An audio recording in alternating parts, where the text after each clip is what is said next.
Good afternoon and welcome to Trinity TV. My name is Katie Rice and today we're going to be interviewing acclaimed author Hilary Mantel, who made history when she won the Man Booker Prize for the second time, making her the first woman to win the prestigious English acclaim distinction. Today we're going to be interviewing her in the GMB in association with the Hist and the Literary Society. Let's see what she has to say. There are lots of ups and downs in writing books, I'm assuming. What would you say is the best part for you of writing a novel? The best part is when an idea just ignites. It might be 2 or 3 things that you've been thinking over for months or even years, and then suddenly there's a mental flash. It's done in seconds, they've cohered, and there you have a wonderful piece of your book. Usually something that is vital, but the problem about those moments is you can't command them. You have to wait for them. But to me, though those times are rare, they're what make it worthwhile. The moment a character sparks into life, or you see how a book should begin, or exactly how a book should end. It's the magic bit. The rest is all grime and toil. And for first-time writers settling down to write a novel for the very first time, what advice would you give them on the challenges along the way? Well, the first thing I'd say is write a lot. Write every day. Doesn't matter what you write, just get into the practice and habit of writing so it's built into your life and it's a natural part of your life. Don't do what a lot of beginning writers do and get stuck on trying to make a perfect first paragraph or a perfect first chapter. Charge ahead, because often, and I think any professional writer will say this, once you get to the end, the beginning changes. So I think the secret's to be courageous and bold. Get a lot of stuff down. Don't hang over it and criticize it. Don't hang over your own shoulder like a school teacher. Get a lot of words on the page to give yourself something to work on. Then you will feel an energy that will carry you along, and that will take you through your book.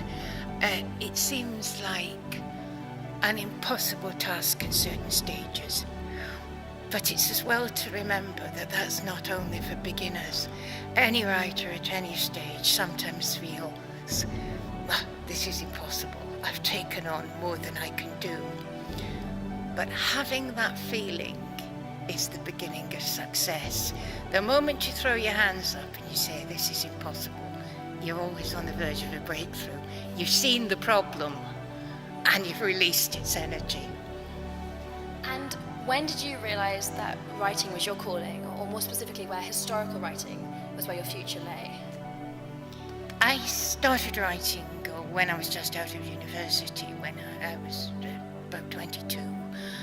Out of disappointment, really, that I hadn't become a historian, which I saw rather too late is what I ought to have done. So I began with historical fiction. I wasn't somebody who harboured a childhood ambition to be a writer. It was a very deliberate decision. There was one book. I suppose I longed to read it. I longed to read a good novel about the French Revolution. And the novel I wanted didn't exist, so I just simply set out to write it for myself. It's the best way to do it. Yes. And finally, what would you say is your favourite book that you've ever read? Oh my goodness, that is a really big ask. I'll tell you the novel that was most important to me as a child. It was Kidnapped, Robert Louis Stevenson.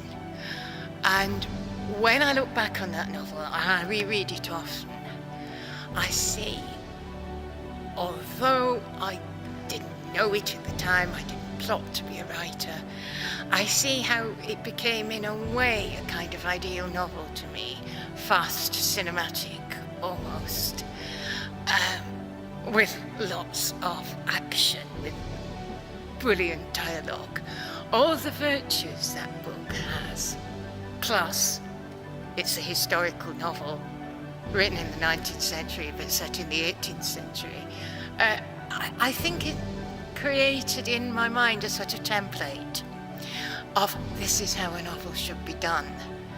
And you tuck that away, and then when you become a writer yourself, you realise all along, though you didn't know it, you were working to a plan.